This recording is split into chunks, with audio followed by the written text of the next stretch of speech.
إن الحمد لله نحمده ونستعينه ونستغفره ونعوذ بالله من شرور أنفسنا ومن سيئات أعمالنا من يهده الله فلا مضل له ومن يضلل فلا هادي له وأشهد أن لا إله إلا الله وحده لا شريك له وأشهد أن محمدا عبده ورسوله. Nous sommes toujours avec notre livre Mu'taqad al-Sunnah wal Jama'a fi Asma wa Sifat, fi Tawhid al-Asma wa Sifat. Nous sommes arrivés au sens du mot ta'til. Ta'til dans la langue arabe provient du mot al-'atl ou bien al-'atl, c'est-à-dire celui qui va être vidé ou dénué. C'est le fait de délaisser, c'est le fait de dénuer, c'est le fait de vider quelque chose. Lorsqu'Allah dit wa bi'rin mu'attal, lorsqu'il dit nous subhanahu wa ta'ala wa bi'rin mu'attala, c'est-à-dire que les gens ont délaissé ce puits. Donc c'est un puits qui est vide. C'est un puits qui est vide car il a été délaissé. Et après il s'est vidé de son eau. C'est ça le ta'til, c'est le fait de dénuer quelque chose, le fait d'enlever quelque chose. Et le ta'til il est divisé en trois. Il y a trois types de ta'til. Donc il y a celui qui va être, donc celui qui a ta'til, c'est le fait de renier qu'Allah subhanahu wa ta'ala existe, ou le fait de renier qu'Allah subhanahu wa ta'ala a créé quoi que ce soit. Donc la personne va renier l'existence d'Allah subhanahu wa ta'ala et que Allah subhanahu wa ta'ala n'a rien créé, ou que Allah subhanahu wa ta'ala n'a rien créé, comme on voit al-Dahriya. Donc parmi les sectes, al-Dahriya ou bien al-Malahida. Al-Dahriya, c'est-à-dire que al-Dahl c'est le temps. Al-Dahl c'est le temps. Lorsqu'on dit Dahriya, c'est-à-dire que ces gens ils disent wa ma yuhlikuna illa al-Dahl. C'est-à-dire que le temps, c'est lui qui va nous faire périr, dans le sens où on vit, on meurt, après il n'y a plus rien. Donc on n'a pas été créé. On vient, on est, on vit et on meurt, tout simplement. Donc ces gens-là renient l'existence d'Allah subhanahu wa ta'ala. Donc ça c'est un ta'til qui va être kulli, qui va être total, qui va être global. Ce ta'til va être bien sûr global, le fait qu'il renie l'existence d'Allah subhanahu wa ta'ala. La deuxième partie, c'est le fait de renier l'adoration d'Allah subhanahu wa ta'ala, ou ce que Allah subhanahu wa ta'ala a rendu obligatoire envers ses serviteurs, comme donc l'unicité d'Allah subhanahu wa ta'ala et le fait de l'unifier bien sûr dans son adoration. Et parmi les exemples, c'est le shirk, l'associationnisme. Ceux qui ont bien sûr donc adoré en dehors d'Allah subhanahu wa ta'ala autre que lui. Ils ont adoré en dehors d'Allah subhanahu wa ta'ala autre que lui. Et le troisième type de ta'til, c'est le fait de commettre ce ta'til là vis-à-vis des noms et attributs d'Allah subhanahu wa ta'ala, vis-à-vis des noms, de ses caractéristiques, de ses attributs subhanahu wa ta'ala, ainsi que de ses actes. Et ce troisième type, donc, c'est bien sûr le vif du sujet, c'est le sujet. Donc lorsque la personne commet ce ta'til dans le chapitre des noms et attributs d'Allah subhanahu wa ta'ala, c'est-à-dire qu'il va renier les noms et attributs d'Allah subhanahu wa ta'ala, ou bien renier quelques noms ou attributs d'Allah subhanahu wa ta'ala. Donc, cette personne aura bien sûr renié donc les attributs divins, afin de, bien sûr, de renier aussi l'essence d'Allah subhanahu wa ta'ala. Il veut par cela renier l'essence d'Allah subhanahu wa ta'ala. Donc il ne veut pas accepter qu'Allah subhanahu wa ta'ala voit, entend, parle, va. Il a créé dès son premier ciel. Le fait que Allah donc a des mains, il a créé.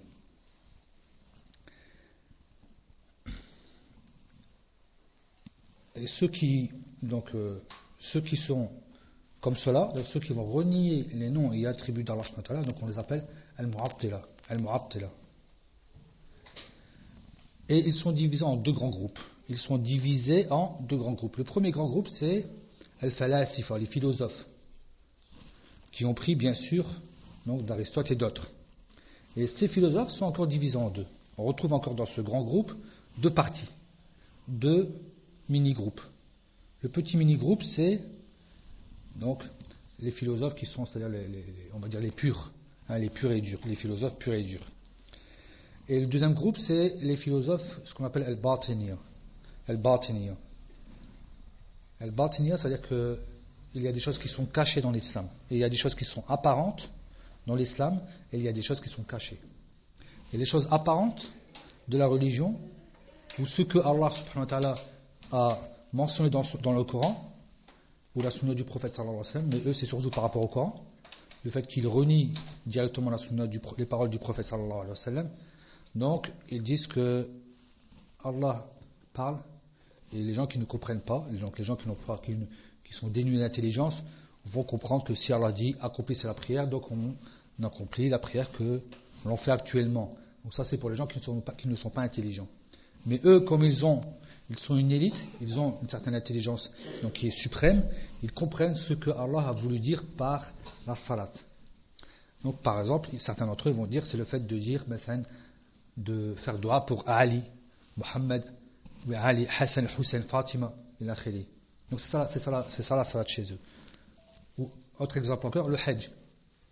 Le Hajj c'est pas le fait d'aller donc à la Mecque, le fait de faire le Hajj que tout le monde connaît, donc ce rite connu, pour eux le Hajj c'est d'aller visiter les saints. C'est d'aller visiter les saints. Wa alaykoum salam wa rahmatullahi wa barakatuh. Et on retrouve certains d'entre eux, parmi les Nusayri, qui vont même aller en Palestine dans des églises, soi-disant qu'il y aurait des saints morts dans ces églises-là. Donc ils vont même c'est-à-dire dans les lieux de culte qui ne sont pas de leur religion, de fait qu'ils se disent musulmans. Donc ça c'est, de façon générale, le Batiniya. C'est le Batiniya, comment sont-ils? C'est-à-dire que l'islam a des choses cachées, il y a des choses apparentes. Les apparentes, c'est pour justement ceux qui ne comprennent rien. Et les cachées, c'est pour les élites comme eux. Et tu ne peux arriver à l'élite, tu ne peux arriver à comprendre cette chose-là que par 9 points différents, que par passer par 9 points. Ils ne viennent jamais dès le départ, comme les Rawafid n'ont jamais commencé, lorsqu'ils ont commencé à faire leur révolution et tout ça, donc les chiites, depuis une vingtaine d'années, qu'ils ont réussi à faire leur dawa un peu partout dans le monde, ils sont venus donc bien sûr avec le kramis, avec la barbe, avec le gilbeb. Ils sont venus avec des choses qui sont apparentes, sur les angles, c'est pour défendre l'islam, c'est pour ceci. Et après petit à petit, ils changent. Donc il y a soi-disant la défense de la sunna. Après il y a soi-disant une plainte. Donc ils se plaignent. Et après soi-disant, cette plainte-là, tu ne peux pas la comprendre. Il faut que tu fasses ceci, il faut que tu fasses cela jusqu'à ce que tu arrives à perdre ta religion jusqu'à la fin. Le Batiniya, c'est pour que tu perdes. C'est pour que tu, en vérité, que tu enlèves cette peau qui est celle de l'islam. Il faut que tu enlèves cet habit qui est de l'islam à l'origine. Donc, et les falasifa sur le Batiniya, mais ils sont divisés eux aussi en deux grands groupes. Qui sont Rawafid, donc les chiites, qui sont de façon générale majoritaires actuellement. Rawafid, c'est ceux qui sont majoritaires chez les chiites. L'Iran et ceux qui commencent à les suivre, même si avant on retrouvait quand même beaucoup de zaïdites et la khilihi comme au Yémen, mais actuellement ils sont en train de plutôt devenir Rawafid que le fait de rester zaïdites. Et les soufis, Sophia, et les soufis. Et le deuxième grand groupe, donc on a vu al-Batiniya, le deuxième grand groupe qui sont les gens de la parole. Donc il y a une différence entre les gens de la parole, les gens de la rhétorique, et al-falasifa, et les philosophes. Il y a une différence. Le philosophe, c'est pas quelqu'un de la parole. On n'est pas considéré comme ahlul kalam. Et ceux-là sont divisés en 5. Ils sont divisés en 5. Premier groupe qui est al-Jahmiya. Deuxième groupe al-Mu'tazila. Troisième groupe al-Kullabiya. Quatrième al-Sha'ira. Et cinquième al-Maturidiyya. Et après on verra de façon plus précise qui sont-ils. Lorsqu'on parle de al-Jahmiya, on revient à Jahm Ibn Safwan, qui en vérité propagé. Lui, il a pris d'autres que lui. Il a pris de Jahd Ibn Dirham. Donc il a pris d'autres personnes comme lui. Donc ils ont pris d'autres personnes qui étaient avant lui. Mais le fait que c'est lui qui a propagé ce dogme, cette façon de penser, donc c'est pour ça qu'on dit Al-Jahmiya. Al-Jahmiya, c'est le fait de renier les noms et attributs d'Allah subhanahu wa ta'ala. Les noms et attributs d'Allah subhanahu wa ta'ala. Et eux sont venus, c'est les premiers qui sont venus. Al-Jahmiya, donc c'est les pires d'entre tous, et ce sont les premiers qui sont venus. Et viennent après eux, Al-Mu'tazila. Al-Mu'tazila sont venus en réponse à Al-Jahmiya. Non seulement sont venus après eux dans l'histoire, mais parce qu'ils sont venus de toute façon pour leur répondre. Cette secte est née pour répondre à Al-Jahmiya le fait que les Mu'tazila reconnaissent les noms d'Allah subhanahu wa ta'ala, mais pas les attributs. Donc, ils reconnaissent les noms. Les noms existent bien, même si elles n'ont pas de sens. Ce ne sont que des noms qui ne veulent rien dire, qui n'ont pas de sens, tout simplement. Et aussi vient à répondre encore ceux qui viennent après, toujours la même chose, le Kullabiyya, qui est une sorte de Ash'ari. Donc eux, ils reconnaissent les attributs d'Allah, ils reconnaissent les noms d'Allah subhanahu wa ta'ala et quelques attributs, du fait que ces attributs-là sont acceptés par le aql. Ces attributs sont acceptés par la raison. Donc le fait qu'Allah subhanahu wa ta'ala existe, donc le hayat, ils le reconnaissent. S'il existe, il a créé donc il a tout créé, donc il a une volonté, al-irada, ils la reconnaissent. Et il en a une capacité, puisqu'il a créé. Donc al-qudra, ils la reconnaissent. Ils reconnaissent le fait aussi qu'il parle, il a créé. Donc ils reconnaissent quelques sifat. Et l'Ash'ari vient après eux encore. Toujours la même chose, c'est comme eux, donc il n'y a pas une grosse différence entre le Kullabiyya et l'Ash'ari. La seule différence, c'est que les Ash'ari sont venus après. Pourtant, les Ash'ari sont les élèves du Kullabiyya, mais avec des nuances. Donc il y a eu bien sûr entre eux des nuances, tout en restant toujours, en reniant, en acceptant les noms d'Allah subhanahu wa ta'ala, donc ils les reconnaissent, mais renient toujours énormément d'attributs. Et après eux viennent al-Maturidiyya. Al-Maturidiyya, toujours la même chose, donc ils vont arriver aussi à rajouter quelques attributs d'Allah subhanahu wa ta'ala. Donc ça peut être 7, ça peut être 8, ça peut être 16, 17 et l'akhiri. Ça dépend de qui est venu, qui est entré. C'est-à-dire leur shuyur, comment ils ont bien sûr leur shuyur, comment ils ont vu cela. Donc le fait que c'est une religion qui est acceptée à partir de la raison, automatiquement les raisons elles diffèrent, donc il y aura bien sûr des nuances. Il n'y aura jamais on sait très bien à partir du moment qu'on se détourne de la sunna du prophète sallallahu alayhi wa sallam, on se détourne de la vérité, on est obligé de faire des erreurs. On est obligé d'entrer justement dans les erreurs et on ne va pas retrouver d'unanimité. Il n'y a pas une secte qui est unanime dans ce qu'elle fait. Jusqu'à maintenant, il n'y a pas une secte qui est unanime dans ce qu'elle fait. On retrouve dans toutes les sectes énormément de sous-sectes ou bien sous-bassements. Et on verra un peu plus sur eux, Inch'Allah. Et lorsque les gens de la sunna et du consensus qui disent qu'ils affirment ce qu'Allah subhanahu wa ta'ala s'est affirmé pour lui-même et aussi dans la bouche du prophète sallallahu alayhi wa sallam, donc lorsqu'ils ont dit on avait au début tahrif wa ta'til et après c'est takyif wa tamthil. Le takyif, c'est le fait de dire que quelque chose est comme cela. Donc à ce moment c'est un comment. On va dire que cette chose-là est comme cette chose-là. Donc il y a une ressemblance, il y a une totale ressemblance. D'accord, sans que, elle va dire ça c'est comme ça, sans donner un exemple direct, sans de donner un exemple, parce que le mumathil c'est pas le mukayyif. Et aussi, donc on retrouve par exemple des gens qui disent, comme al-Hishamiyya, qui disent Tuluhu ka'irdihi. Donc la longueur d'Allah subhanahu wa ta'ala, ou bien sa hauteur, donc Allah est aussi haut qu'il est large, comme si c'était un carré. Vous pouvez appeler ça comme ça, comme si c'était, donc on va dire, deux côtés identiques. Deux côtés identiques. Ils disent ça par exemple. Ou bien ils disent aussi Tuluhu tulu sab'ati ashbarin bi shibri nafsihi. Donc la même chose là aussi, ils donnent toujours donc, des exemples, sans donner des exemples concrets, mais ils disent que ça c'est 7 fois comme cela. Ceci est 7 fois comme cela. Donc ça c'est des exemples parmi pour montrer qu'est-ce que justement un takyif.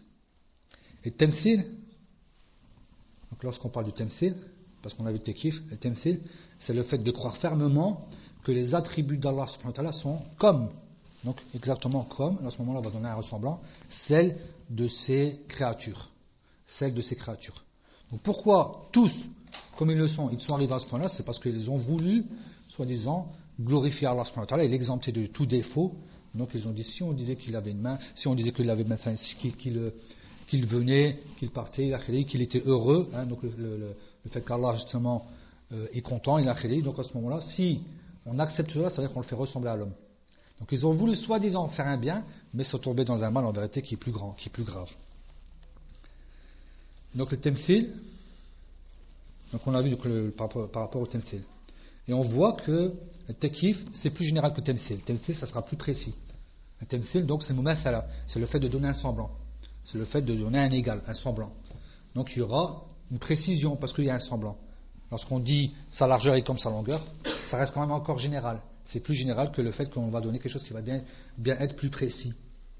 Donc, le fait que tout takif est temthil, donc le fait que le takif est plus général que temthil, donc on peut dire que tout temthil est takif. Tous les mumathal, donc toute ressemblance sera automatiquement un comment, entrera dans le comment.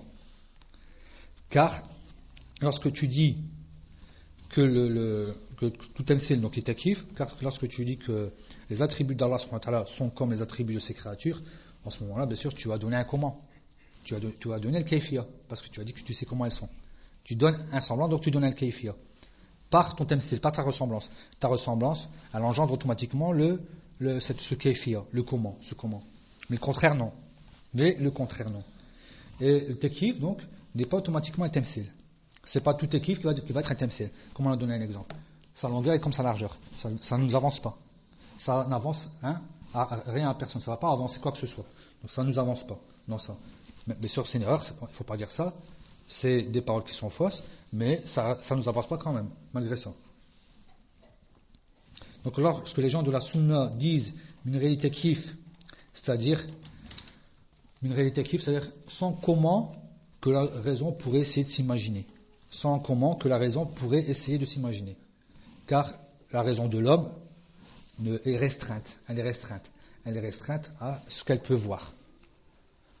On peut parler de quelque chose que si on l'a vu, ou si on nous l'a expliqué, ou si donc on nous l'a, quelqu'un de sûr que l'on connaît nous l'a dit, que ce soit comme ça, ou si on a un égal.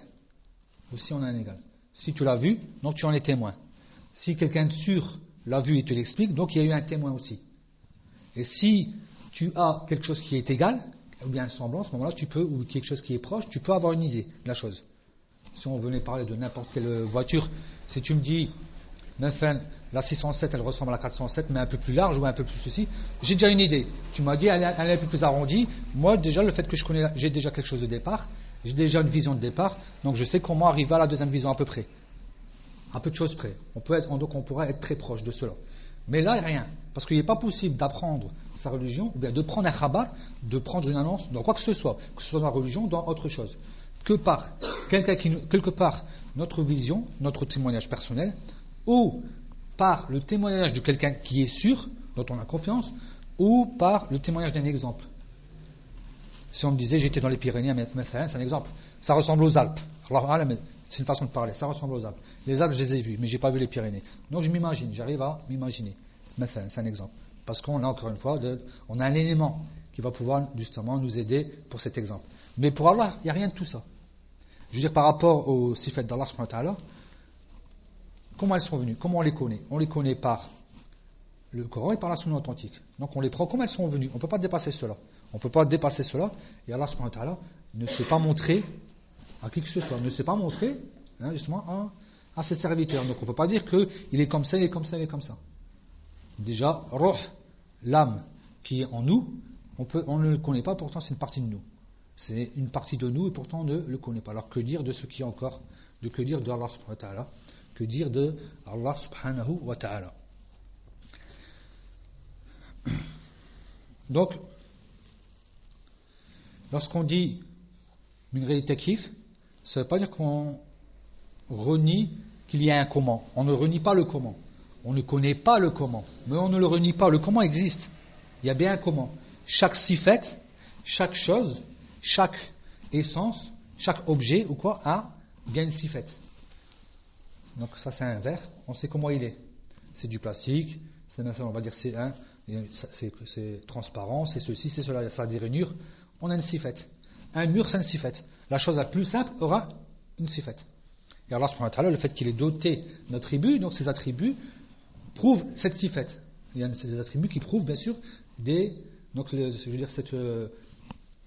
ce zat, l'essence d'Allah subhanahu wa ta'ala, car chaque chose a un comment, obligatoirement. Chaque chose est attribuée de comment.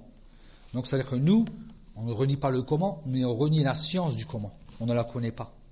On renie le fait qu'on ait de la science de ce comment. On ne sait pas comment Allah est. Lorsqu'on sait qu'Allah il est grand, mais comment Allah alam. On ne peut que savoir qu'il est très grand. La miséricorde d'Allah subhanahu wa ta'ala. Je veux dire, tout ça, par ses mains, ses yeux, même le fait qu'Allah subhanahu wa ta'ala entend, il a dit comment Allah alam. Allah alam, ça en ce moment on n'a pas le comment. Pourtant on accepte bien ses attributs.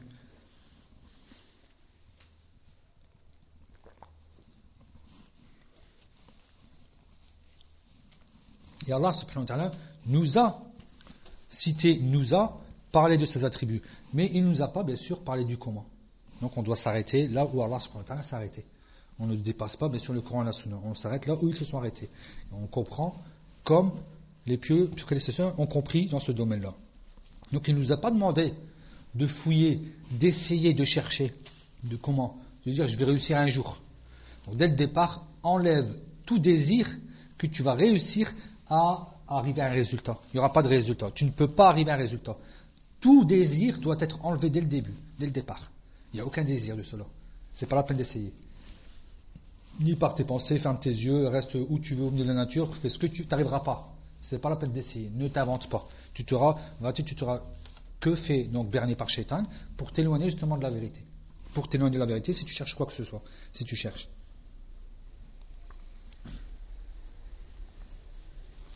Et on a un exemple vis-à-vis du comment.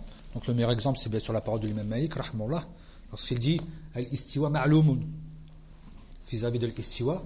Et c'est une règle pour tout, mais sur les sifat d'Allah subhanahu wa ta'ala. Donc le fait qu'il s'est établi sur son trône, c'est connu, c'est ma'loum, parce que c'est prouvé dans le Coran et dans la sunna du prophète sallallahu alayhi wa sallam. Wal kayf majhoulun. Le comment est inconnu.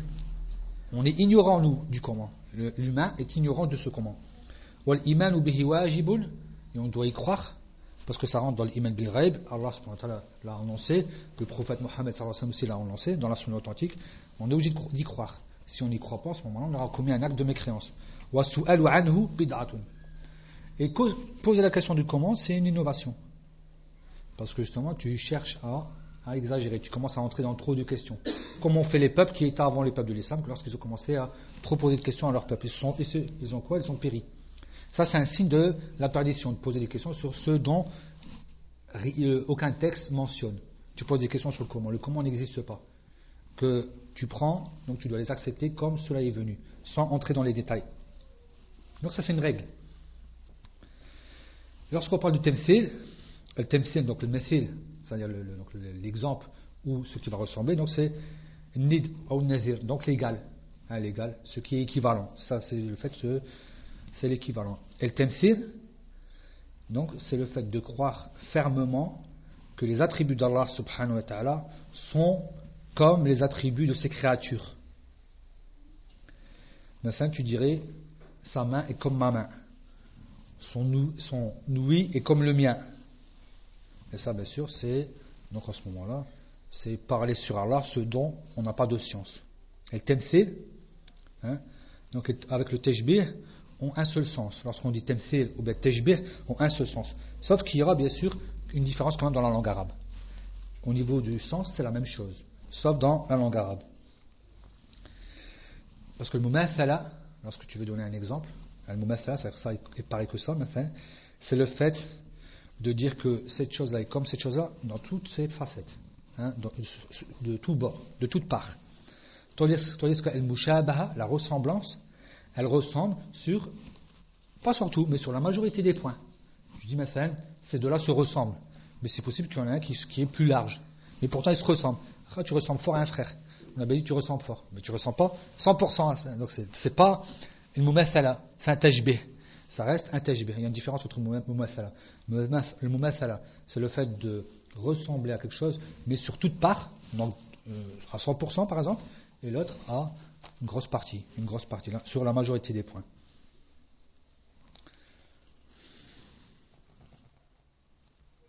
Et Allah subhanahu wa ta'ala le dit bien, que laysa kamithlihi shay. Et ça c'est une règle aussi, que rien ne lui ressemble. Rien ne lui ressemble. Rien du tout ne lui ressemble. Et aussi il dit la tadribu lillahi al-amthal. Et Allah subhanahu wa ta'ala nous a interdit de faire cela. Ne donnez pas donc de paraboles sur Allah subhanahu wa ta'ala. Ne donnez pas à Allah de paraboles, pas d'exemple. Donc c'est pas la peine de dire qu'Allah ressemble à ceci. Il est interdit. Allah nous les a interdits non seulement. Il nous dit premièrement que rien ne lui ressemble, et deuxièmement il dit ne cherchez pas à le faire. Ne le faites pas parce que c'est interdit. La tadribu lillahi al-amthal. Donc ne donnez pas à Allah d'exemple.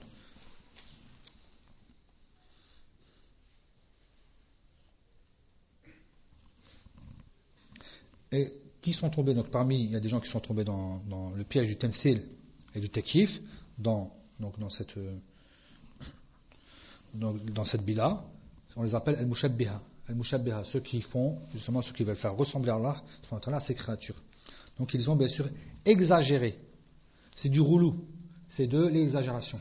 Et le roulou, c'est un des points les plus importants, ou c'est un des points les plus répandus parmi les points que l'on retrouve dans toute secte. Toujours une secte aura un roulou, on aura une exagération dans quelque chose. Le fait d'exagérer dans n'importe quel sujet, n'importe quel point. On va toujours retrouver le roulou en général, justement dans la déviance des sectes, Donc ils ont exagéré dans le fait d'affirmer les attributs d'Allah subhanahu wa ta'ala au point où ils sont arrivés à donner à Allah subhanahu wa ta'ala, à dire qu'Allah subhanahu wa ta'ala ressemble à ceci, ressemble à cela. Donc ils ont exagéré. Ils ne se sont pas arrêtés au fait d'affirmer. Ils ont affirmé, mais en voulant même aller plus loin, dire que ça ressemble à ça. Comme s'ils avaient reçu une science de ce comment. Et parmi eux, donc c'est des sectes, parmi eux, une secte qui est donc Batiniya, Rafidiyya Kadalik, donc parmi les sectes Shia, Al-Karamiya, ceux qui ont suivi, un qui s'appelle Mohammed ibn Karam Sijistani. Donc on entend ici les noms des gens de l'Est, ce qui était derrière l'Iran. Parce que presque toutes les sectes, elles sont venues de ce bord-là. Presque toutes les sectes dont les noms et attributs d'Allah subhanahu wa ta'ala, c'est venu justement de la Perse et ce qui vient après. Donc ce qu'on a comme Bukhara, tout ça, comme là où il y a eu justement l'imam Bukhari et les autres. Donc dans ces régions-là, ces contrées-là, vis-à-vis des noms et attributs d'Allah subhanahu wa ta'ala, énormément. Ce qui est énormément de cette région. Ils sont venus presque tous, ils sont venus de là-bas, de façon générale. Rien que cette secte-là, donc déjà le Karamiya, ils sont donc divisés en 12 groupes. Et ils ont 6 bases. Ils ont divisé les 12 groupes et ils ont 6 bases. Donc, et ça, il y a 12 groupes qui viennent à l'origine de 6 groupes différents. Donc 6 groupes et qui sont encore divisés. Donc il y a l'Abidiyya, Al-Nouniya, Al-Zariniya, Al-Ishaqiyya, Al-Wahdaniya, Al-Hisamiya. Donc déjà, c'est tous des noms de chez eux. Et après, il y a, ce nom-là on l'avait auparavant, Al-Hishamiya, Rafidiyya, Al-Imamiyya. Donc Al-Hishamiya, Rafidiyya, Al-Imamiyya, donc ceux qui reconnaissent les Rafid, ceux qui reconnaissent les 12 imams. Ceux qui reconnaissent, c'est-à-dire les imams de chez eux, leurs 12 imams. Et ce sont donc Hisham ibn al-Hakam al-Rafidi. C'est lui qui a ramené ces attributs, donc c'est lui qui a bien sûr qui a ramené justement donc ces paroles-là par rapport au Tashbih.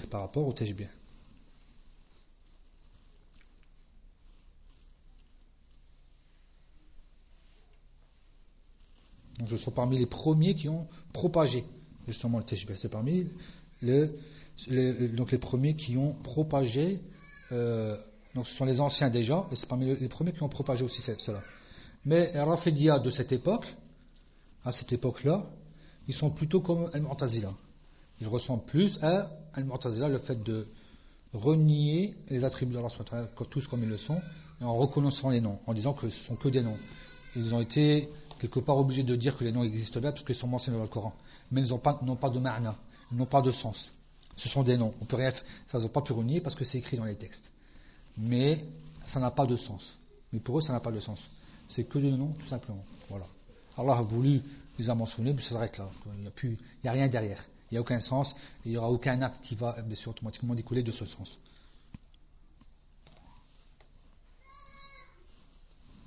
Et parmi eux, bien sûr, Zaydiyya parmi les chiites. Et tout mu'attil est un mumathil. Et tout mu'athil est aussi un mu'attil.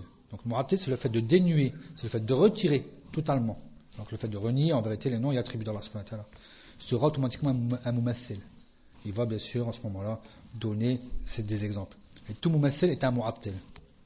C'est-à-dire justement, pourquoi on les associe, pourquoi on les a alliés, c'est que le temthil des mu'attila par exemple, c'est qu'ils n'ont pas compris dans le domaine des noms et attributs d'Allah Azza wa Jal que ce que que ce qui sied à la créature.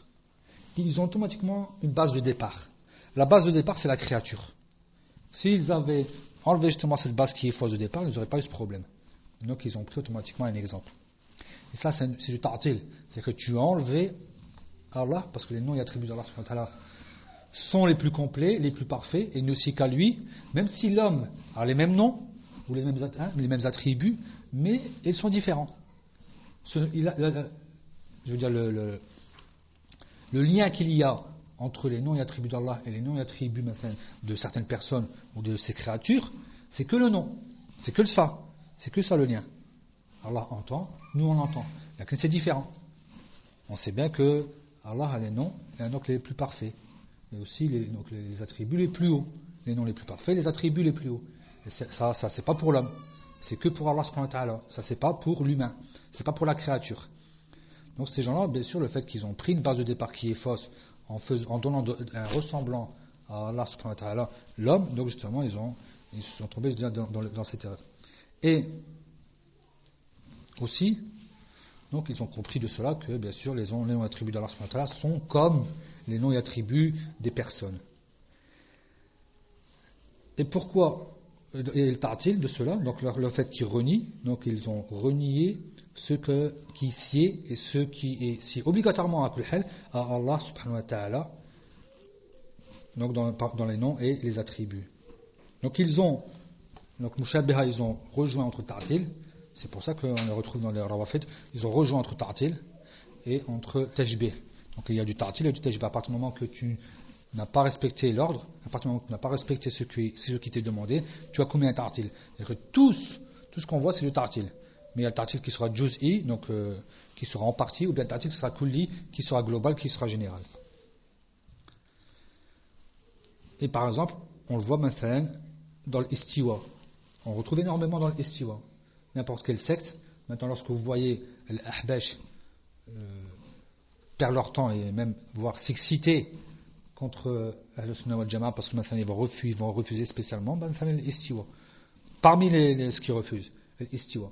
Le fait que justement, ils ont donné donc ils n'acceptent pas qu'Allah subhanahu wa ta'ala descend en premier ciel, qu'il s'est établi sur son trône.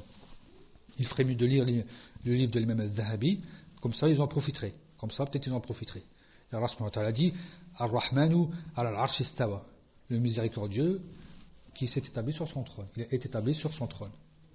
Et on a bien vu que ils auraient bien voulu, on l'a vu hier, ceux qui renient cela ont été voir les savants de la langue arabe afin de voir si on ne pouvait pas changer donc la grammaire. Ils voulaient justement changer donc la grammaire de l'arsh. Est-ce qu'on peut le dire al-arshu au lieu de al-arshi? C'est comme ça si on disait al-arshu istawa, donc al-arsh devient sujet. Donc le trône est établi tout simplement. Mais que c'est pas Allah qui s'est établi. Ils voulaient renier. Ils auraient bien voulu trafiquer, on va dire, dans la langue arabe, s'ils auraient pu, mais ils n'ont pas pu. Donc on voit que ces gens-là, ils ont un dogme, et puis après ils cherchent à faire les délits qui pourront les arranger. Ils ne font pas le contraire. Normalement tu testadil, thumma ta'taqid. Ta aqida, elle vient après les délits. C'est pas les délits qui viennent après ta aqida. Et c'est pour ça qu'après ils se perdent. C'est pour ça qu'ils se sont égarés. Et le Mu'attila, donc ils vont dire que si Allah était au-dessus de son trône, ça voudrait dire que ou il serait plus grand, ou égal, ou plus petit que le trône. Et ça, c'est pas possible. Parmi d'autres paroles, voilà, c'est ce qu'ils disent. Vous voyez bien que ça ne veut rien dire. Il y aura toujours quelque chose de plus grand. Donc ils ne veulent pas accepter. C'est-à-dire que s'il est établi sur son trône, donc il est ou plus grand, ou plus petit, ou égal. Donc ils veulent dire que le fait qu'il n'y a pas d'essence, le fait que c'est pas Allah comme s'il n'était pas palpable, comme si c'était abstrait pour eux, donc il ne peut pas être, si ils disent qu'il est plus grand ou égal ou plus petit, donc à ce moment-là ils veulent dire qu'il sera donc une essence. Ça, il sera même restreint pour eux. Et c'est pour ça qu'ils disent aussi hayz, il est restreint. Le fait qu'ils disent qu'il est au-dessus, donc il n'est pas dans. Pourquoi ils disent qu'Allah est partout? C'est pour dire qu'il n'y a pas un endroit où il n'y a pas Allah. Parce qu'ils ne veulent pas accepter qu'il y a des endroits où Allah n'est pas. Par son essence. Ils ne veulent pas accepter, c'est-à-dire qu'on l'a restreint. Allah subhanahu wa ta'ala, c'est lui qui nous annonce cela. Et où le problème?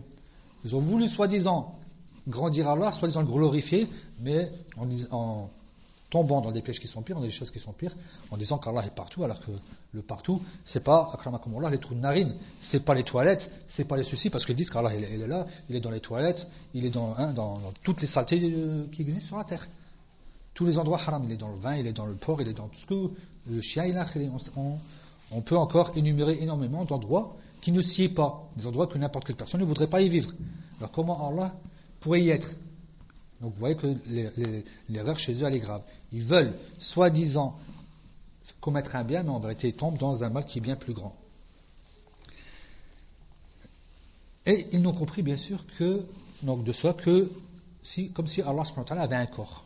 Alors, c'est-à-dire qu'ils ne veulent pas accepter qu'Allah a parce qu'ils vont dire qu'Allah a un corps, le jism. C'est pour ça qu'ils disent que nous on est des quoi? Des morphologistes, c'est ça? Des morphologistes ou bien des anthropomorphistes, ou bien comme ils disent corporalistes et l'akhiri, tous les noms qu'ils ont envie de dire. Naam, Allah subhanahu wa ta'ala a une essence. Et naam, Allah subhanahu wa ta'ala a une essence. Et lorsqu'on dit ça et que ces gens-là s'ils nous écoutent, donc on sera justement le hujja contre eux. On va être une preuve de notre parole contre eux parce qu'ils ne recherchent pas comme il le faut. Ils ne recherchent pas comme il le faut. Ils usent de la raison. Ils n'utilisent pas les textes du Coran national. Ils usent de la raison. Délaissez la raison et vous allez voir que vous allez revenir qu'au Coran national. Ils ne pourront pas sortir de ces paroles-là, les paroles des plus prédécesseurs. Ils ne pourront pas sortir que le fait de dire que Allah subhanahu wa ta'ala bien sûr est établi sur son trône. Mais ils ne veulent pas cela. Donc, automatiquement, ces gens-là tombent justement dans cette erreur. Et il est obligatoire de dire qu'Allah subhanahu wa ta'ala, donc on va dire reconnaître et affirmer qu'Allah subhanahu wa ta'ala est établi sur son trône, mais de la façon qui lui sied à lui subhanahu wa ta'ala. Et que c'est khas pour lui, que c'est bien spécifique pour Allah subhanahu wa ta'ala, et que c'est pas parce que Allah s'est établi sur son trône qu'il faut donner automatiquement, il faut supposer automatiquement des choses, que ça veut dire qu'il sera comme ça, que ça veut dire que c'est comme ça, que ça veut dire que c'est comme ça. Et ça rentre dans, qu'est-ce qu'on a dit auparavant, el-roulou, l'exagération. El-istilzam, on appelle ça. C'est-à-dire le fait de dire que si, je donne un exemple, un autre exemple. Si je serre la main à un tel, et qu'envers un tel, il a serré la main à une personne qui est mauvaise, et cette personne qui est mauvaise a serré la main aux femmes, que ça veut dire que celui qui a serré la main à lui, ça veut dire que lui, il a serré la main aux femmes. Eux, c'est ça un peu le style zem. Vous voyez un petit peu? C'est-à-dire que toi, tu as serré la main à lui, alors que sache que lui a serré la main à l'autre, et que l'autre a serré la main aux femmes, et que les femmes, elles ont. Donc, ils rentrent dans des cheminements qui sont faux, et que tu peux pas, toi, donner des cheminements qui n'ont rien à voir avec le sujet. J'ai serré la main à un tel, et un tel a serré la main à l'autre, et que l'autre a serré la main à l'autre. Moi, j'ai rien à voir avec le dernier. J'ai rien à voir avec cette chaîne-là. Vous voyez, ça c'est un exemple. Je n'ai rien à voir avec cette chaîne-là. Donc tu ne peux pas venir mettre un hukm dans quelque chose qui n'existe pas à l'origine. Donc ça c'est un istilzam. Si je ne dis pas que celui-là est comme ça, c'est-à-dire que je pense, même, on peut rentrer exactement dans énormément de paroles par rapport à cela. Donc je vais donner un exemple on pourra en donner énormément des exemples. On appelle ça l'istilzam. Le Khawarij l'utilise beaucoup. Lorsqu'ils disent que si tu kafir pas le kafir, en parlant du gouvernement, donc tu es un kafir. Donc automatiquement, alors que tu es avec eux, si tu n'es pas avec eux, donc tu es avec eux, si tu es avec eux, tu te retrouves avec les pires ennemis d'islam parce que tu n'as pas terminé. Donc ils ont des cheminements qui n'ont rien à voir avec toi à l'origine. Quand tu remarques bien que ce qu'ils disent et ta vie à toi, tu vois qu'en vérité, il n'y a pas de lien. Ça n'a rien à voir avec ce qu'il dit et ce que tu vis. Tu vois totalement que voire même ça t'effleurait même pas à l'idée ce qu'il est en train de penser. Tu pensais même pas à ça. Donc tu n'as rien à voir avec ça. Alors comment tu peux, donc c'est ça l'istilzam, c'est le fait de ramener des choses qui sont fausses à des gens par des faux cheminements, par des fausses liaisons, qui à l'origine n'existent pas, qui à l'origine n'ont pas à avoir lieu. Et ça c'est la même chose pour ici.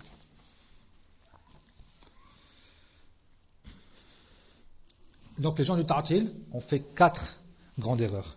Donc ils sont tombés dans 4 grandes erreurs. Parmi les erreurs, c'est ce qu'ils ont bien sûr, donc ils ont donné des exemples dans ce qu'ils ont compris des textes.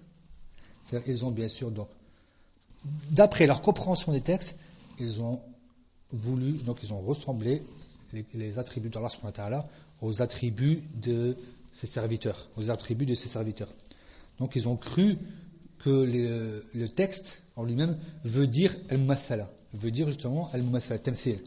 Et aussi, deuxième grand point, c'est qu'ils ont renié donc les textes, ils ont renié attalou plutôt, donc ils ont dénué ou bien ils ont enlevé les vrais sens.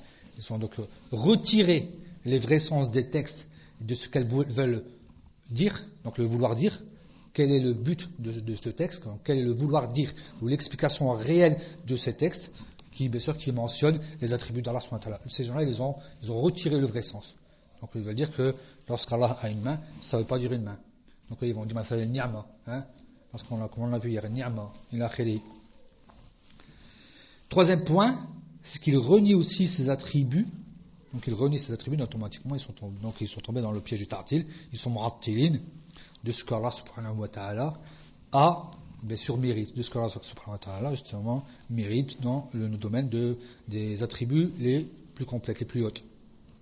Donc il y a un ta'til, il y a aussi, donc ils sont devenus par ce ta'til mu'attilin.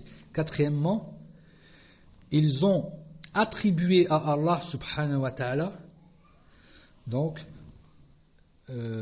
des exemples et des attributs qui sont en vérité contraires, naqid, qui vont être en contradiction avec Allah subhanahu wa ta'ala, comme les attributs des morts, et de tous, ou bien des morts, ou bien de ce qui n'a pas de vie, al-jamadat, les montagnes, ou bien les pierres et l'akhiri, ou bien al-ma'doumat, ce qui n'existe pas. Ça, ta'til, c'est le fait de retirer. Lorsque tu retires, donc ça devient un néant, ça devient un néant. C'est ça le ma'doum. Lorsque ces gens-là ne veulent pas, certains d'entre eux, lorsqu'ils disent qu'Allah n'est ni en haut, ni en bas, ni à droite, ni à gauche, ni devant, ni derrière, nulle part, si tu dis à quelqu'un, explique-moi qu'est-ce que le néant, il n'y a pas meilleure façon d'expliquer que le néant, il n'y a rien devant, il n'y a rien derrière, donc c'est un vide total, ni devant, ni derrière, ni au milieu, ni à l'intérieur, ni à l'extérieur. Vous voyez? Donc ils ont adoré quoi? Un mardoum, un néant, ils ont adoré personne. En vérité, donc ils sont sortis de l'adoration, parce qu'ils ont adoré le mardoum. Lorsqu'on les voit expliquer qui est Allah, on voit qu'à ce moment-là, leur définition d'Allah, c'est rien. C'est rien du tout, tout simplement.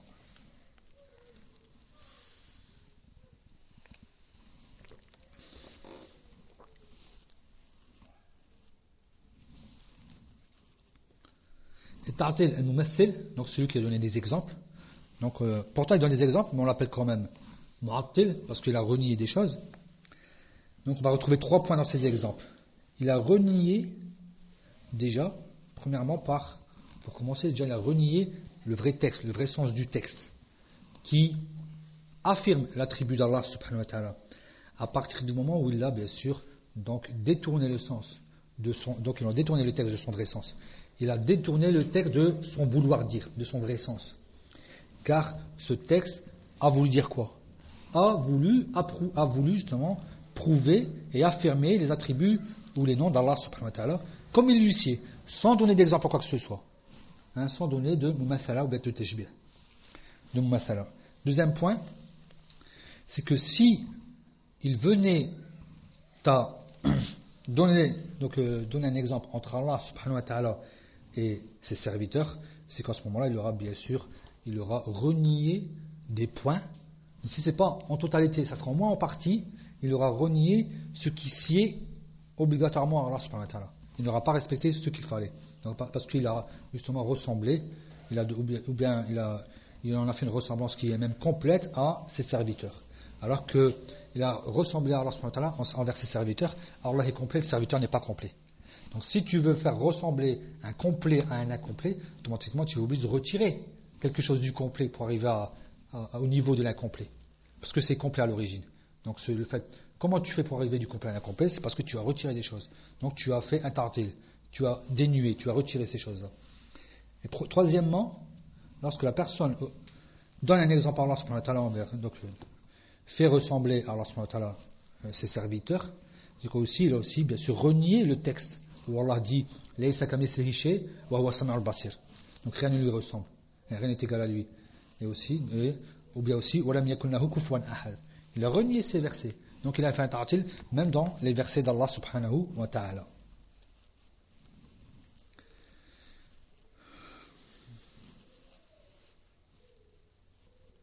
Ils disent pourtant, c'est quoi leur défense? Donc lorsque tu leur dis pourquoi tu dis ça, donc ils te diront Allah subhanahu wa ta'ala ne nous parle que Parce qu'on pourra comprendre. Allah subhanahu wa ta'ala nous a donc parlé, nous exhorte que par des mots et des phrases, et par des textes qui vont être compris par nous. Donc s'il dit qu'il est établi sur son trône, donc nous on comprend qu'il ressemble à sa créature, parce que c'est comme si l'homme était assis sur son lit.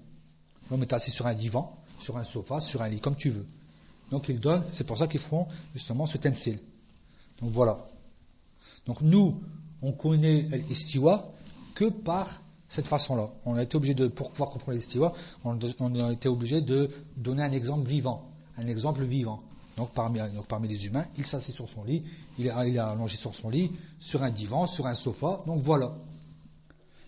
Et donc c'est comme ça qu'ils ont, bien sûr, c'est comme ça qu'ils ont compris l'istiwa chez eux. Non, comme c'est parce qu'ils ont dit que l'istiwa, c'est min khasa'is al-makhloukin. C'est parmi les choses spécifiques des créatures. Donc, ils ont bien sûr, ils ont fait du roule, ils ont exagéré. Comme le Mu'attila, ceux qui renient l'istiwa, qu'ils ont bien sûr aussi. Donc, de la même façon que les autres qui ont renié aussi l'istiwa. Et, en vérité, bien sûr, il faut savoir que la vraie parole, c'est qu'Allah subhanahu wa ta'ala est établi sur son trône, comme il s'y est à celui-là. Mais on ne sait pas comment. Comme aussi, Allah subhanahu wa ta'ala, c'est aussi, donc, Allah subhanahu wa ta'ala nous a bien dit qu'il était savant. C'est un sens où on ne le connaît pas. Ça englobe toute chose, on ne sait pas le comment, on ne connaît pas. Donc on doit prendre ça de la même façon. Et qu'il est capable de toute chose, c'est toujours de la même façon. Et qu'il entend, et qu'il voit, on garde le même principe, les mêmes règles pour dire qu'Allah subhanahu wa ta'ala est attribué. Donc il est doté de noms et attributs, mais cela on les reconnaît, on les affirme, sans bien sûr savoir le comment, sans reconnaître le comment. Et qu'Allah subhanahu wa ta'ala est au-dessus de son trône. Et de la même chose, donc l'istiwa, c'est comme le reste. C'est comme le reste des attributs, on ne sait pas comment.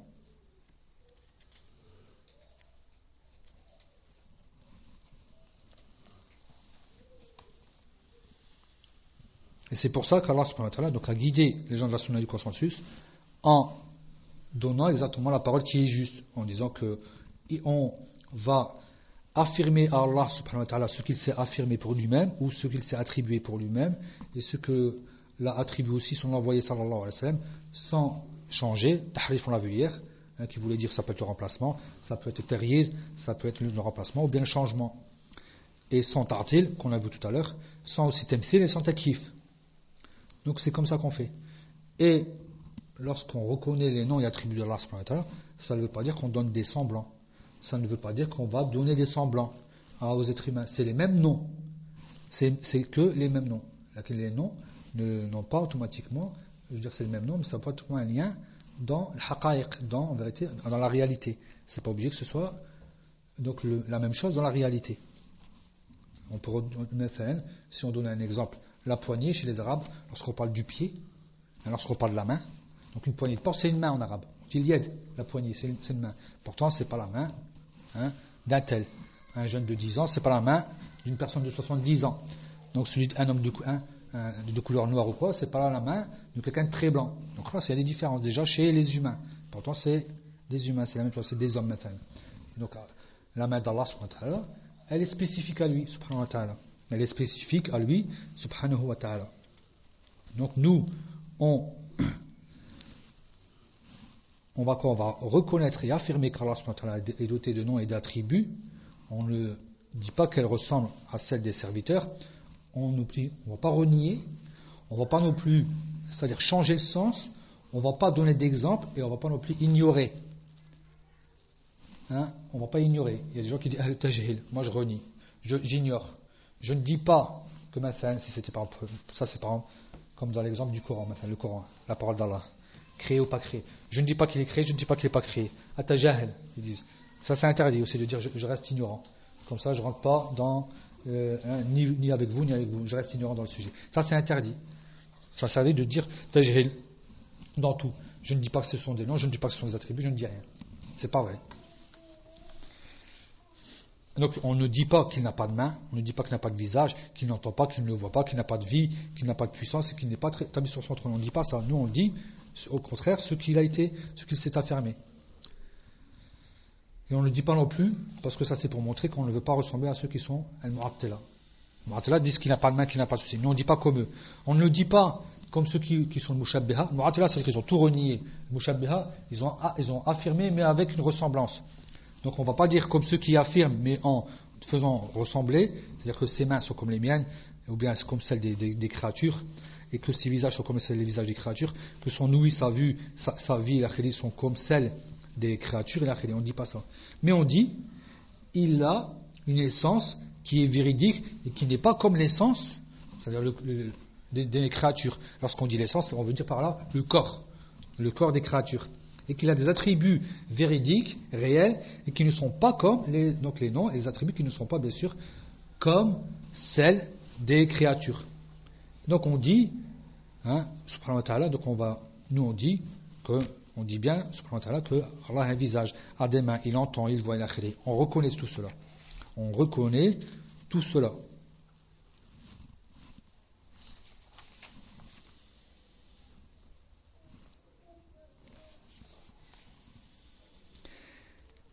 Les bases à partir desquelles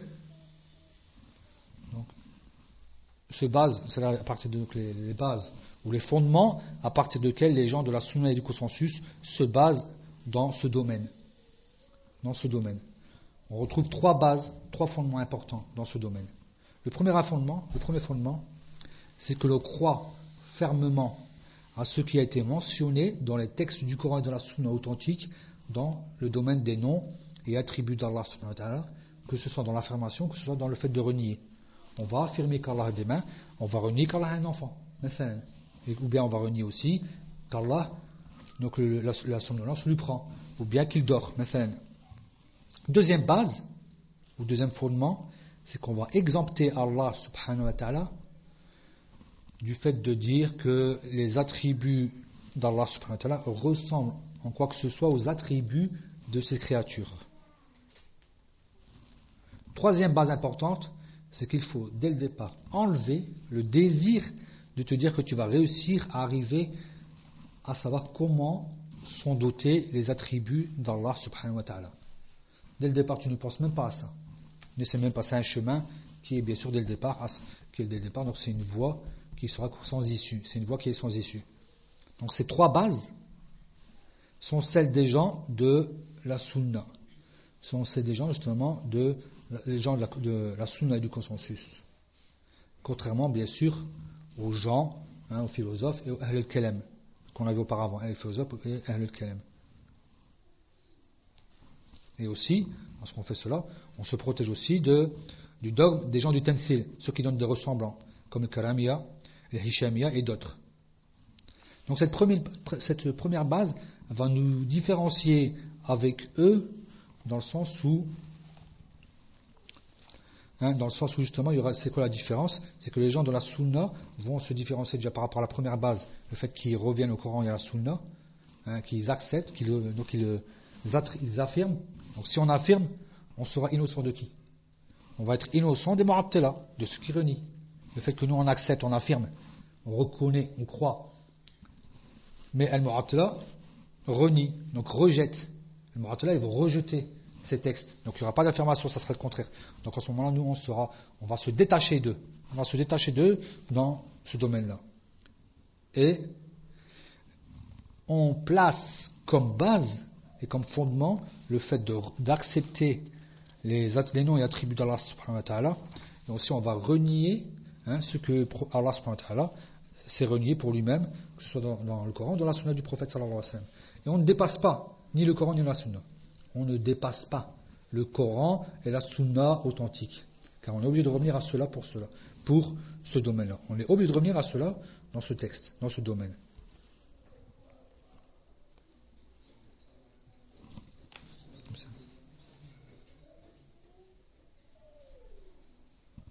Donc s'il y a quelque chose qui n'est pas, si quelqu'un venait à inventer un attribut d'Allah subhanahu wa ta'ala qui n'est pas mentionné dans le Coran et la Sunna, on ne peut pas l'affirmer.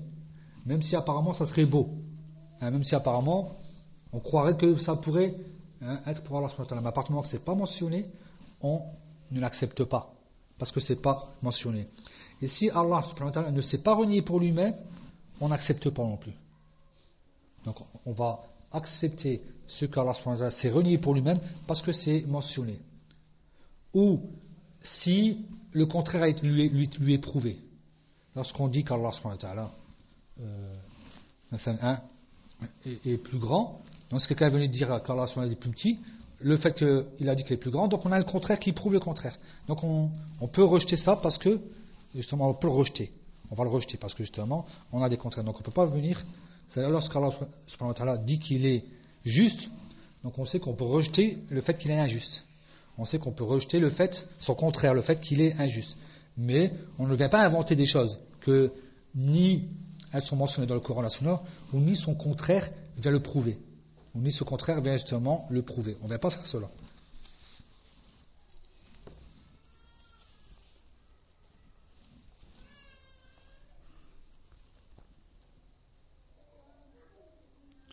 Donc de façon générale, on peut dire que cette chose-là donc, est basée sur 3 points, ou sur 3 chapitres. Donc c'est bien sûr, lorsqu'on parle par rapport à cela, c'est qu'on peut dire que dans le chapitre des noms, hein, mais pas des attributs, chapitre des noms, donc c'est que il faut revenir bien sûr au Coran et à la Sunna tout simplement. Et dans le chapitre des attributs, c'est la même chose, on revient aussi au Coran et à la Sunna tout simplement. Et après, ce qu'on appelle l'akhbar, donc en ce moment-là, il faut un nas shara'i, il faut un texte bien sûr qui sera shara'i, c'est-à-dire qu'il faut, donc comment dire, que l'akhbar, comme les textes qui ont été écrits chez les savants, en ce moment-là, il faut bien sûr que ce texte soit en concordance avec, comme il a été expliqué dans les livres de Cheikh Islam Ibn Taymiyyah ou bien d'autres Ibn al-Qayyim, lorsqu'ils parlent de ça, qui écrivent, en ce moment il est permis d'écrire pour ressortir la compréhension de ce que veut dire, sinon il y a tribu, mais en toute vérité, en ce moment-là c'est permis. C'est-à-dire qu'à ce moment-là, il faut que les noms, c'est-à-dire ce qui va être utilisé comme nom, soit bien, ce mot comme mot, soit justement des bons mots. Ce soit des mots qui veulent dire exactement ce que Allah subhanahu wa ta'ala a voulu dire ou dans le Coran. Ça c'est ce qu'on appelle l'akhbar. Parce que des fois, les savants écrivent dans la aqidah, dans le domaine du tawhid, donc des textes, donc ils vont mettre des délais, ils vont faire des explications. Donc ce sharh doit être en concordance, c'est ça que ça veut dire, l'akhbar quoi. En concordance avec justement le Coran et la Sunna. Qu'est-ce qui a amené les gens du ta'til à œuvrer comme cela? Qu'est-ce qui les a amenés à œuvrer comme cela? Qu'est-ce qui les a amenés à œuvrer comme cela? Ils ont œuvré comme cela parce que ils ont utilisé la raison comme base de retour ou base de données. C'est une base de données pour eux. Donc c'est pas le Coran et la Sunna. Ils ne reviennent pas au Coran et la Sunna. Ils reviennent au aql. Parce qu'ils disent qu'en vérité l'aql c'est parfait. Pour eux le aql c'est justement, donc la raison, c'est ce qu'il y a le plus parfait. Et que le Coran et la Sunna, c'est lui qui doit passer par le aql. Et si le aql accepte, à ce moment-là, c'est bon. S'il le refuse, à ce moment-là, c'est pas bon. Donc ils ont pris comme base de données réelle le aql, le raisonnement. Donc ça, c'est l'origine de leur science. Hein. Car ils disent que dans toute chose, on revient sur le aql. Si on veut aller faire ça, même dans les choses moubah, donc ils ont mélangé. Tu veux utiliser ta raison dans les choses qui sont licites, à ce moment-là, qui sont mubah, il n'y a pas de problème. Hein, si tu vois une voiture qui passe, ta raison elle te dit de ne pas passer pour ne pas se faire écraser, à ce moment-là, tu as utilisé de ta raison de la bonne façon. Il n'y a pas de problème. C'est pas elle qui va décider dans ton adoration. Encore moins dans les akhbar d'Allah subhanahu wa ta'ala. Dans le fait de parler d'Allah subhanahu wa ta'ala.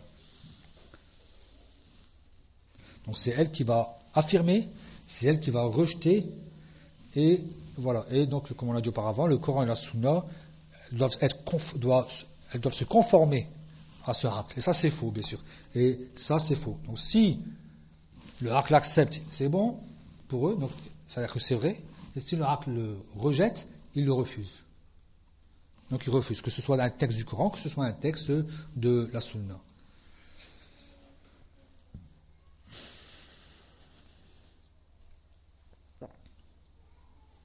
Ils disent, voilà ce qu'ils disent parmi leurs paroles, donc c'est les paroles qu'ils disent.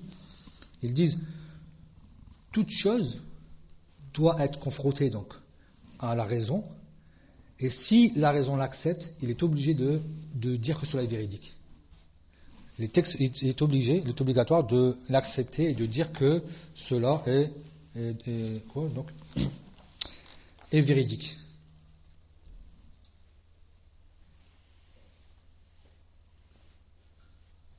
Et si le aql, la raison, vient à juger que cette chose-là n'est pas possible, est impossible, mustahil, donc est impossible, en ce moment-là, on doit changer le texte, on doit altérer le texte.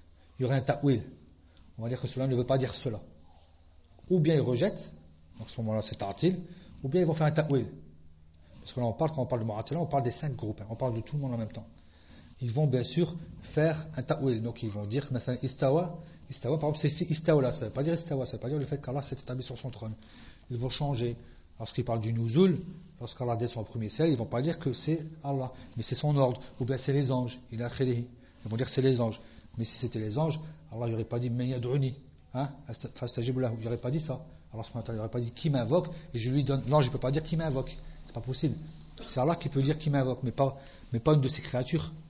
En ce moment-là, ça rentrait dans du shirk d'invoquer un ange. Ils disent que c'est l'ange qui descend. Donc ils nous demandent, non seulement ils se trompent, mais en plus ils envoient aux gens, ils envoient quoi?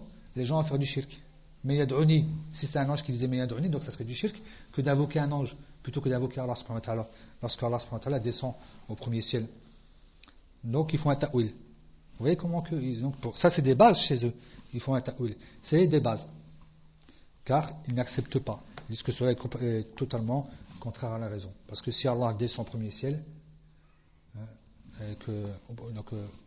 au dernier tiers de la nuit, il y a toujours un dernier tiers quelque part. Donc on ne comprend pas. Est-ce qu'Allah délaisse son trône? Il y a toujours un dernier tiers, alors il descend là et après il descend qu'il est tout en bas, alors on ne comprend pas. Ça ne te regarde pas à ce moment-là, ce n'est pas de ton domaine, parce que tu ne pourras pas comprendre. Tu n'es pas amené à comprendre. Et comme tu as encore une fois utilisé des éléments que tu connais, des éléments de ta vie ici bas, que si tu es là-bas, tu ne peux pas être là-bas. Non?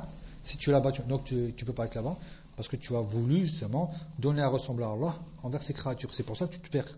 C'est pour ça qu'ils sont perdus, parce qu'ils ont utilisé encore des bases de données qui sont fausses.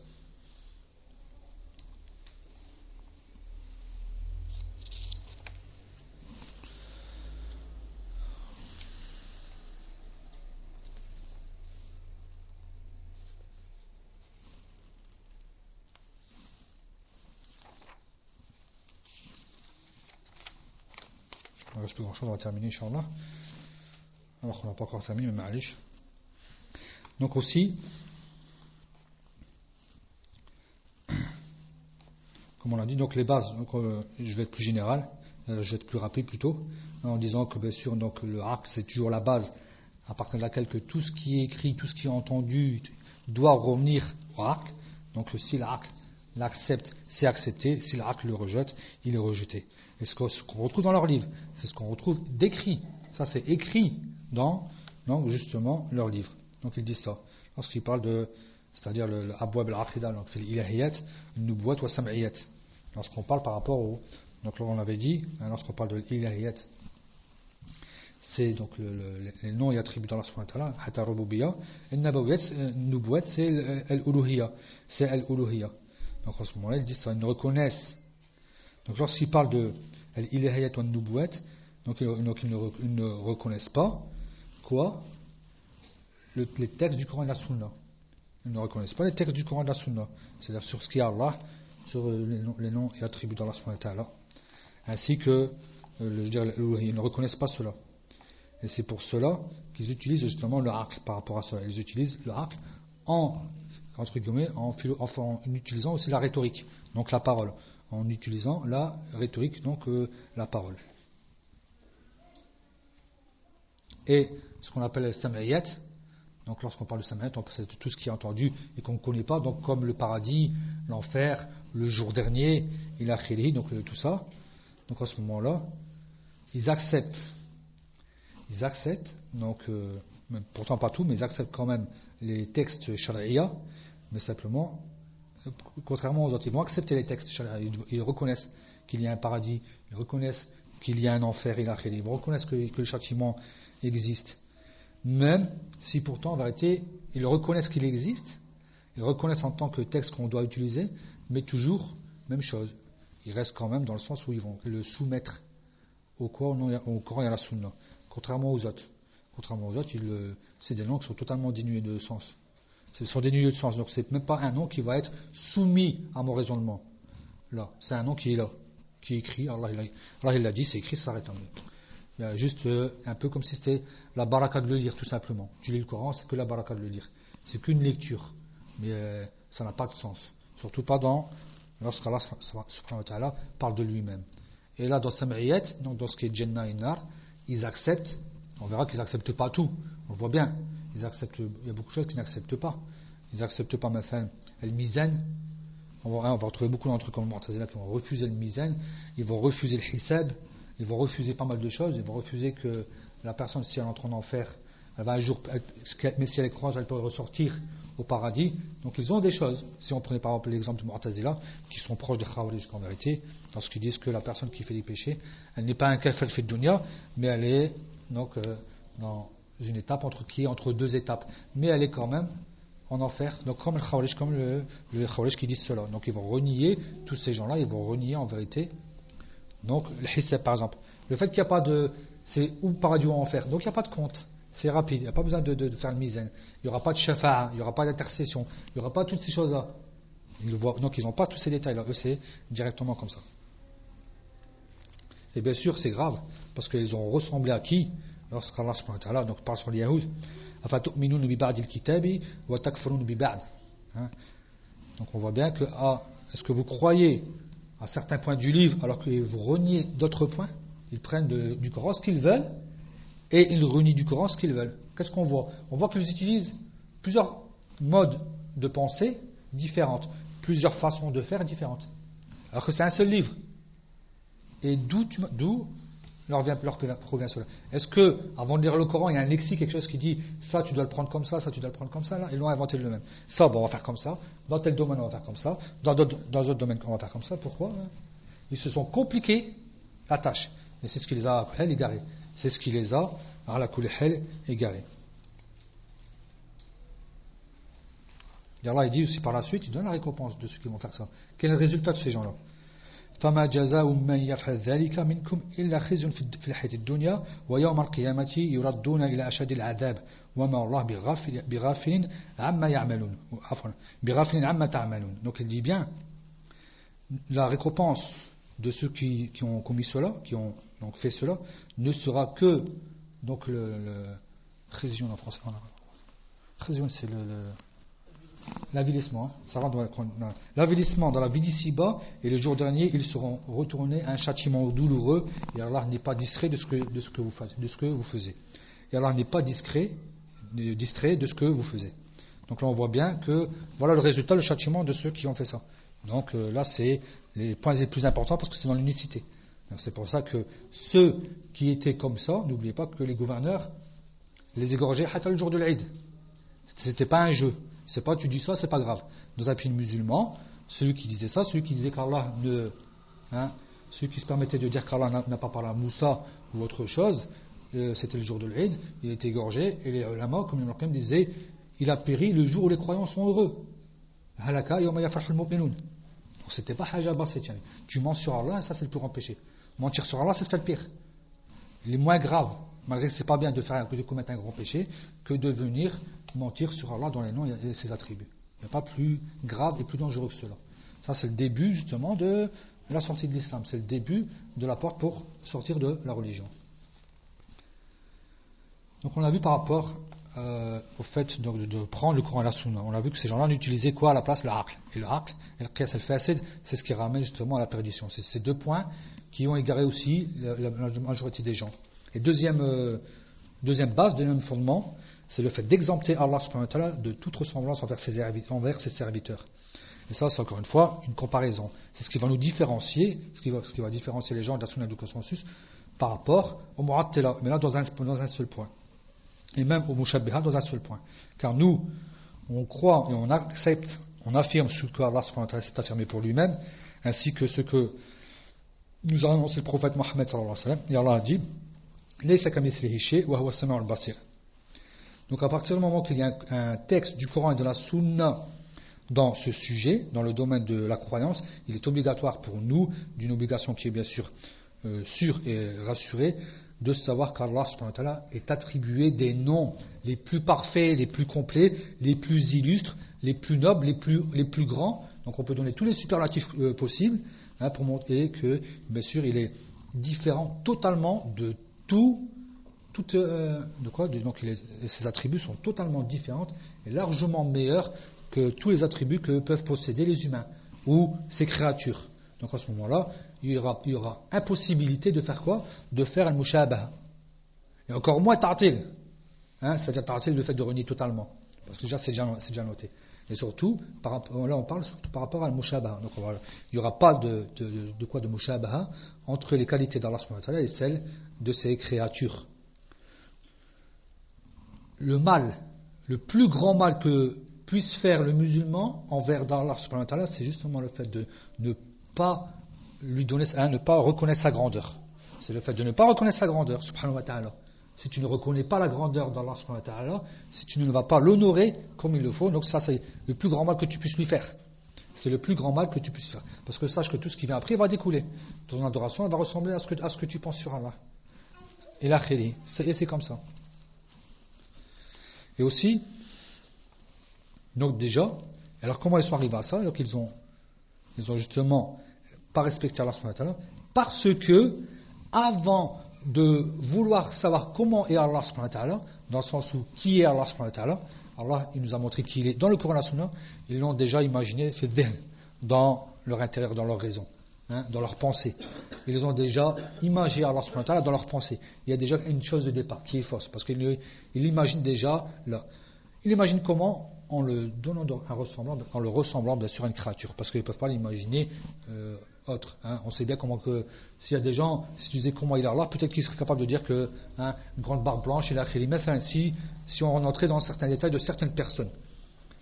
Donc le cœur croyant, musulman, qui croit réellement aux noms et attributs d'Allah subhanahu wa ta'ala, donc justement, et celui qui veut réellement donc glorifier et rendre illustre Allah subhanahu wa ta'ala, donc il doit éviter totalement justement de faire cela. Il faut que son aql, le aql qui doit être sain, normalement, donc la raison qui doit être saine, elle ne doit pas être souillie, parce que ça c'est la souillure, le fait de vouloir justement descendre Allah subhanahu wa ta'ala à quoi? À ce niveau-là, au niveau de ses créatures. Même si Allah subhanahu wa ta'ala nous a créé de la meilleure façon. Même si c'est ça, mais simplement c'est trop différent. Allah subhanahu wa ta'ala est exempté de tout manquement et de tout défaut, contrairement à nous. Donc la personne, elle doit avoir un cœur sain, une raison saine, et de croire comme il le faut en Allah subhanahu wa ta'ala, dans ses noms et dans ses attributs, comme Allah a dit, laysa kamithlihi shay wa huwa as-sami' al-basir. Laysa kamithlihi shay, rien n'est comme lui. Rien n'est égal à lui, rien ne lui ressemble. Ça suffit. Rien que ce verset, qui est une règle, est largement suffisant pour que ce n'est même pas la peine d'utiliser quelque chose d'autre. Tu n'as pas de base de données à utiliser que celle du Coran et de la Sunna du prophète sallallahu alayhi wa sallam. Et les gens du ta'til toujours, donc ils n'ont pas compris dans le chapitre et le domaine des noms et attributs d'Allah subhanahu wa ta'ala que ce qui sied au makhlouk, donc à la créature. À la créature d'Allah subhanahu wa ta'ala. Et à partir de cette compréhension, ils ont bien sûr fait une shari'a. Donc ils ont quoi? Ils ont légiféré à partir d'une mauvaise compréhension. Donc ils ont, comme on l'a dit auparavant, ils ont eu un i'tiqad. Et après ils ont cherché après les istidlal. Alors que normalement c'est le contraire. Tu regardes les textes et à partir des textes tu comprends, tu as ton i'tiqad. Ton dogme, ta compréhension, ta science, elle était comment ta science au départ? Elle était précédée d'ignorance. Ta science était précédée d'ignorance. Tu as appris, après tu as compris comment c'était. Mais eux non. Ils l'ont précédé d'un savoir, mais sans apprendre. Ça c'est pas possible. Donc ils ont d'abord dit Allah il est comme ça, et après recherche, est-ce qu'il y aurait des textes qui vont nous aider? Est-ce qu'il y aurait des textes qui vont nous faciliter la tâche? Et pourquoi, voire même certains d'entre eux, si seulement ce verset n'était pas descendu. Si seulement ce verset n'était pas descendu. Voilà ce qu'ils disent. Dalil comme quoi que le cœur il est mort, le cœur il est malade. Malade ou mort. Ou bien plutôt gravement malade ou mort. Donc, à partir du moment qu'ils ont légiféré à partir d'une raison qui était fausse. Donc ils sont arrivés à des résultats qui sont vains plutôt. Des résultats qui sont vains et qui sont faux. Des résultats qui sont vains et qui sont faux. Et qui ont en plus quoi? Sali et souillé leur cœur. Quoi qu'il en soit. Ils ont sali, ils ont souillé leur cœur. Parce que tu purifies ton cœur que par l'unicité. Tu purifies ton corps par le vrai unicité, par le vrai dogme. Tu ne vas pas le purifier par, justement, donc le fait de mentir sur Allah subhanahu wa ta'ala dans ses noms et ses attributs. Une personne qui viendra mentir sur toi, sur tes qualités, sur ta personne, tu n'accepterais pas. Alors que dire le fait de mentir sur Allah subhanahu wa ta'ala?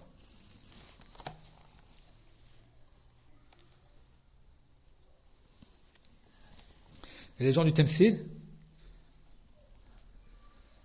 ceux qui ont dit qu'on ne comprend d'Allah subhanahu wa ta'ala que parce qu'on peut comprendre Allah lorsqu'il nous parle, Allah lorsqu'il nous exhorte, c'est parce qu'on peut comprendre. Donc nous on comprend que quand Allah est descendu, s'est établi sur son trône, on comprend que c'est comme la personne qui s'allonge sur son lit, sur son divan, sur son sofa. Parce que eux aussi ils ont encore une fois la même chose. Ils ont pris la même base de données de départ. Encore une fois, c'est que quoi?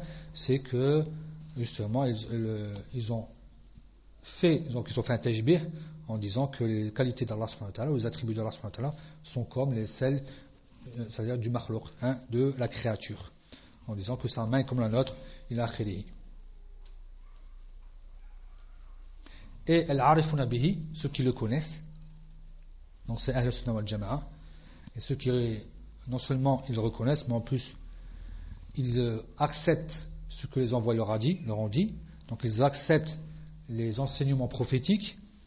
Ces gens-là donc reconnaissent et affirment qu'Allah subhanahu wa ta'ala est complet, il est parfait. Ils reconnaissent plutôt, ils affirment ce qu'Allah, ils affirment ils reconnaissent tous les attributs d'Allah subhanahu wa ta'ala. C'est pas comme certains, j'accepte celui-là, je renie celui-là, je fais ça. T'as pas le choix, c'est pas le Coran, tac au tac, je prends telle page, je prends pas telle page. Là, t'acceptes de A à Z, ou peut-être t'acceptes rien. Donc à partir du moment que tu as accepté certains, tu as refusé certains, on a vu le verset.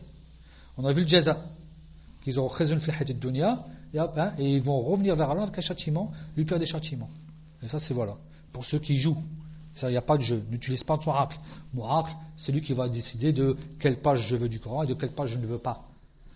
Tu as commencé par Alhamdulillah, et tu termines par Nes. Et tout ce qui est au milieu, tu l'acceptes. Tout ce qui est au milieu, tu l'acceptes. Donc déjà, c'est déjà aussi un manquement, c'est un non-respect au livre d'Allah subhanahu wa ta'ala d'être comme ça. Justement d'être et de vouloir commencer à choisir ce que tu veux dans le Coran et à rejeter ce que tu veux. C'est pas ça la religion. La religion, c'est pas tu vas dans un magasin, tu achètes ce que tu veux et tu rejettes ce que tu veux.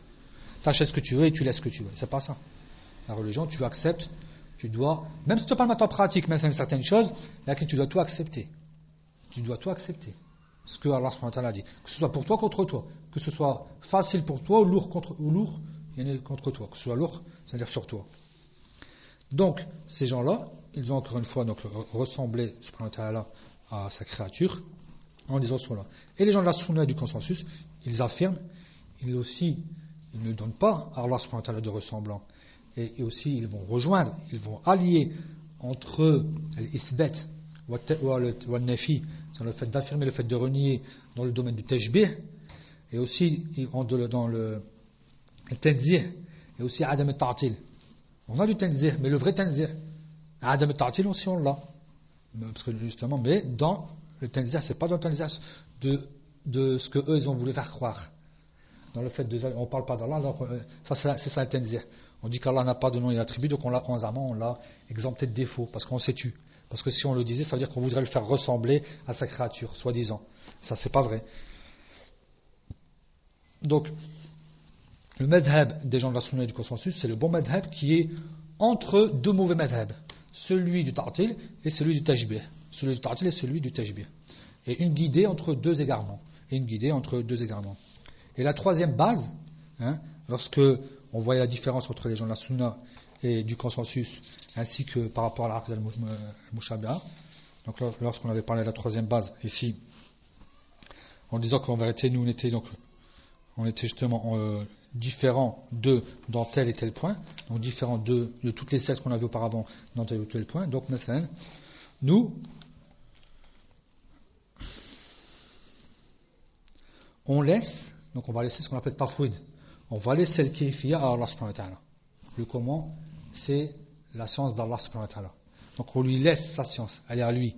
Allah subhanahu wa ta'ala se les garder pour lui-même, il ne nous l'a pas montré. Donc on la laisse à lui. On appelle ça tafwid. L'amr ila Allah subhanahu wa ta'ala. Donc l'amr, c'est la science du kayfiyya, la science du comment, elle est pour Allah subhanahu wa ta'ala seul. Nous on n'entre pas dans ce domaine-là. C'est le ilm d'Allah subhanahu wa ta'ala, c'est pas notre ilm à nous. C'est pas le nôtre. Donc on lui laisse à lui. Car aucun être humain n'a la science, c'est-à-dire du comment d'Allah subhanahu wa ta'ala. Comment est Allah subhanahu wa ta'ala. Parce que si tu te permets de parler sur le sifat, c'est-à-dire que tu te permets de parler sur zat, donc sur l'essence d'Allah subhanahu wa ta'ala. Parce que zat, c'est une composition de sifat. Zat, c'est une composition de sifat. Donc tu ne peux pas parler de zat. Hein. Et c'est pas de la morphologie ou je ne sais pas quoi. Ça, c'est pas le fait de dire qu'on est en train de dessiner Allah subhanahu wa ta'ala comme eux le comprennent, comme si on le faisait ressembler. Allah a une essence qui lui sied à lui et simplement rien ne lui ressemble. Donc on ne va pas faire de tafsir dessus. On ne va pas faire de tafsir. Il n'y aura pas de tafsir. Il n'y aura pas d'explication sur le comment. Il n'y aura aucune explication.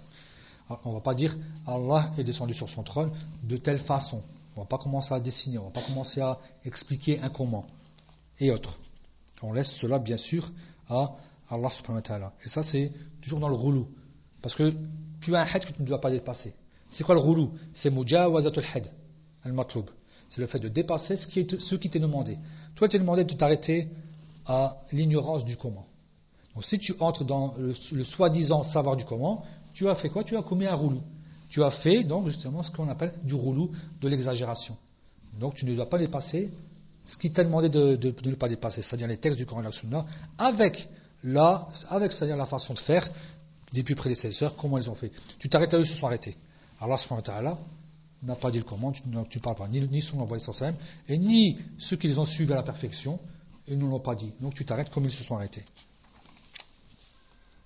Et tu dois aussi avoir la ferme conviction qu'Allah subhanahu wa ta'ala a quoi? Bien sûr, ne t'a pas ordonné, ne t'a pas permis de parler de cela. Allah subhanahu wa ta'ala ne t'a pas permis de cela, de parler, d'entrer dans ce domaine. Il est interdit pour toi d'entrer dans ce domaine. Donc ne dépasse pas le Coran et la Sunna le Coran et la Sunna authentique. Ne dépasse pas le Coran et la Sunna authentique. Ne dépasse pas la charia du prophète Mohammed sallallahu alayhi wa sallam. Donc ne fais pas cela. Ne fais pas cela. Et en plus, n'entre pas dans le domaine où il n'y a pas besoin d'entrer. Il n'y a pas besoin d'entrer dans ce domaine. La hajala. Il n'y a aucun besoin. Tout ce que tu as besoin, tu le sais. C'est dans le Coran et dans la Sunna. Ça, si ce n'est pas mentionné, c'est parce que tu n'en as pas besoin. Tu n'en as pas besoin. Non. Et parmi les sifat des croyances, c'est justement de croire en l'invisible. Et parmi les choses invisibles, donc le plus important, c'est justement la croyance en Allah. Parce que donc on connaît les piliers de la foi. Lorsqu'Allah subhanahu wa ta'ala dit dans le début de Surat al-Baqarah, il dit bien ذَلِكَ الْكِتَابُ لَا رَيْبَ فِيهِ هُدًى لِلْمُتَّقِينَ. Et lorsqu'il leur donne un attribut, les muttaqin, les pieux, الَّذِينَ يُؤْمِنُونَ بِالْغَيْبِ, ceux qui croient en quoi? En invisible. C'est la première sifat des croyants que l'on retrouve dans le Coran. D'accord? الَّذِينَ يُؤْمِنُونَ بِالْغَيْبِ. On va retrouver la première sifat dans Surat al-Baqarah. Ceux qui croient en l'invisible. Et Cheikh Islam Ibn Taymiyyah, il dit par rapport à ça, il dit la croyance en l'invisible, c'est l'origine de la croyance. Et donc, on retrouve après ces 6 piliers, les piliers qu'on connaît, les piliers de la foi, la croyance en Allah, en ses gens, en ses livres, en ses envoyés, au destin, je veux dire au jour dernier, au destin, qu'ils soient bons, qu'ils soient mauvais. Donc, dans plusieurs piliers, les livres, on les a devant nous. Les anges, certains hommes les ont vus. Il y a beaucoup d'hommes les ont vus. Si on parlait donc il y a les envoyés aussi, les gens les ont vus. Est-ce qu'Allah? Non. Donc il y a beaucoup de choses comme ça. Allah et les jours derniers, ça, notre destin, on le connaît. On a déjà eu des passages dans notre destin, on les connaît. Ils nous ont été montrés. Donc dans notre vie actuelle, il y a les passages dans notre destin qu'on connaît. On ne connaît que pas ce qui vient après, mais on connaît quand même ce qui nous est déjà été parvenu. On le connaît, c'est notre vie. Mais le jour dernier, Allah, ceux qui sont tout le temps associés dans le Coran, le fait de croire en Allah et au jour dernier, ça c'est des choses qu'on n'a pas vues. Et celui qui croit en ça, donc il croit aux meilleures choses. Il croit aux meilleures choses. Donc c'est quoi? El-min billah wal malaika. Donc il croit Il croit aux meilleures choses, justement, de la croyance dans les piliers de la foi. Le fait de croire en Allah. Parce que tu ne l'as pas vu, il ne s'est pas montré en ses serviteurs et tu crois en lui. Donc crois en lui, si tu as décidé de croire en lui dans tout. Comme il s'est mentionné, tu veux croire en lui par quel moyen? Tu n'as que le moyen du Coran et de la Sunna. Pourquoi tu veux inventer d'autres moyens pour connaître Allah subhanahu wa ta'ala? Tu ne peux pas. Tu ne peux pas. Lis, apprends et regarde comment était le prophète sallallahu alayhi wa sallam, regarde comment était le compagnon du prophète. Tu ne vas pas trouver 3, 4, 5 chemins, un seul chemin, une seule façon de faire. Donc ne te dévie pas de leur voie. Ne te dévie pas de la voie de ceux dont Allah subhanahu wa ta'ala a agréé d'eux. A agréé d'eux et qui leur donne le paradis. Et ne prends pas la voie de ceux qui se détournent d'eux et qu'Allah justement leur donne comme châtiment, justement l'enfer. Donc tu as le choix. Donc tu dois choisir celui-là. Donc, quand je dis tu as le choix, c'est pas que les deux sont bien. Tu as le choix dans ça. Maintenant que tu connais la vérité, tu as le choir. Fais ce que tu veux et tu verras de laquelle sera. C'est ça qu'on veut dire. Quand on dit crois ou tu crois pas, tu connais très bien le résultat. Donc tu dois en vérité croire lorsqu'on dit ça. Lorsqu'on dit fais ce que tu veux, ça veut pas dire fais ce que tu veux. Alors il dit bien des fois, faites comme vous voulez. Maintenant que vous savez que le Coran et la Sunna est descendu, faites comme vous voulez. Alors celui qui va suivre, alhamdoulilah, ça sera lui sera bien heureux. Celui qui ne va pas suivre, lui, ça sera lui le malheureux. Donc ça ne veut pas dire dans le sens, je te donne parce que c'est moubah, dans le sens qu'il est permis pour toi de faire ce que tu veux lorsqu'on dit ça. Et Allah subhanahu wa ta'ala a en plus dit à ses serviteurs qu'il n'englobe pas sa science. Les serviteurs d'Allah subhanahu wa ta'ala, la créature, n'englobe rien de la science d'Allah subhanahu wa ta'ala. Il n'englobe rien d'Allah lui-même, subhanahu wa ta'ala, de son essence. Lorsqu'il dit وَلَا يُحِيطُونَ بِشَيْءٍ مِنْ عِلْمِهِ إِلَّا بِمَا شَاءَ وَلَا يُحِيطُونَ بِشَيْءٍ مِنْ عِلْمِهِ إِلَّا بِمَا شَاءَ. Donc, ils ne connaissent pas, ou bien ils n'englobent pas de quoi que ce soit dans sa science, de ce que Allah subhanahu wa ta'ala veut. Et Allah subhanahu wa ta'ala n'a pas voulu quoi? Que l'on connaisse le comment c'est-à-dire le comment de lui-même, le comment de son essence. Donc le musulman, le croyant, le serviteur, croit, donc il va croire en ce qui a été mentionné dans le Coran et la Sunna, et va s'arrêter là où Allah subhanahu wa ta'ala lui a donné la science. Il ne va pas dépasser, il ne va pas inventer. Il n'y a pas de falsafa derrière, il n'y a pas de kalam derrière. On ne dépasse pas ce qui a été mentionné dans le Coran et la Sunna, et on ne recherche pas des fausses sciences qui n'existent pas. On ne va pas à la recherche de ce comment, parce qu'on ne la retrouve pas. C'est pas une science que tu enfouis chez quelqu'un. Ne pense pas que je vais retrouver sur la terre une personne qui a cette science, ou un savant qui a cette science. Elle n'existe pas. Elle n'a pas existé pour le prophète Mohammed sallallahu alayhi wa sallam, donc elle ne va pas exister pour autre lui. Elle ne va pas exister pour autre que lui. Donc on a terminé pour ce qui est pour ce qui est des trois bases. On a voulu continuer pour rentrer encore plus dans les détails par rapport toujours aux trois bases qu'on a dit auparavant, par rapport au fait de mieux rentrer dans le Coran et la Sunna et les autres. Là, il n'y a plus de temps parce que machallah on en a parlé déjà beaucoup. Subhanaka wa bihamdika ashhadu an la ilaha illa ant astaghfiruka wa atubu ilaik. Barakallahu fikum. Assalamu alaykum wa rahmatullahi wa barakatuh.